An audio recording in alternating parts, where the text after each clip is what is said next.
My autistic sister to get attacked at recess? Fine. I allowed Dad to absolutely violate you. A couple days ago, my sister Anna was assaulted during recess at her middle school. She was punched in the face by a boy who's known to be the class bully. Mind that our mother left us when we were young, so I used to take care of my sister, while our dad was providing for us. I received a call from the school principal that started out with him saying that the school nurse felt my sister needed to be seen in the emergency room. When I asked what happened, he sort of blew me off and urged me to pick her up immediately. My heart sank to my stomach. I sped over to the school as fast as I could. On the way there, I called Dad, and he was already aware of the situation. He also just left work to go to school, so that made me feel a bit better. When I got there, I went to front office and saw my sister sitting by herself with an ice pack over her right eye.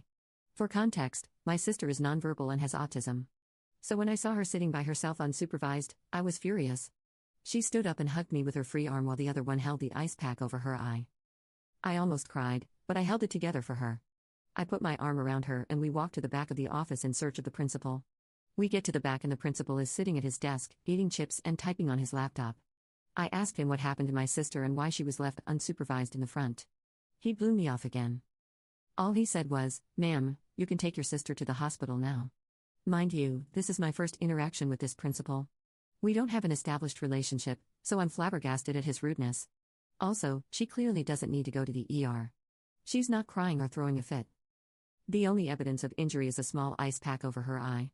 He brashly continues telling me that he's not sure what else he can do for me. He states that he's already advised me to seek out medical attention for my sister, but if I don't comply with his advice, it's not his problem. At this moment, I absolutely lost it. I began screaming and cursing like a sailor. Tears rolled down my eyes as I yelled at him about how unhelpful he was and how hard it is to deal with schooling staff that disregard my child's special needs. He stood up and tried calming me down, but to no avail. I went on and on about how he should be more compassionate for his students and that he would understand if he had siblings. At this moment, his demeanor went from worried to infuriated. He began yelling back at me. He told me he lost his first sibling a couple months ago due to a freak car accident. He said I have no right to judge his authority and he's trying his best to overcome his own personal circumstances. He told me that if his sibling was alive right now, he would take him to the hospital without hesitation rather than storming to the back of the office and causing a ruckus in front of his child. I froze. I truly didn't have anything to say. I felt horrible for losing my temper and criticizing this man. However, at the same time, I knew my sister did not need medical attention for a bruised eye. I don't know his financial circumstances, but I know that I can't afford outrageous hospital prices unless it's severe. I looked down at my sister who seemed calm but confused. She's looking up at me with her head turned to the side and biting her finger for context. Autistic children will bite or chew on their fingers in order to alleviate anxiety or stress, and this is definitely a stressful and anxiety-inducing situation I put my sister in. I felt terrible and tried apologizing to the principal.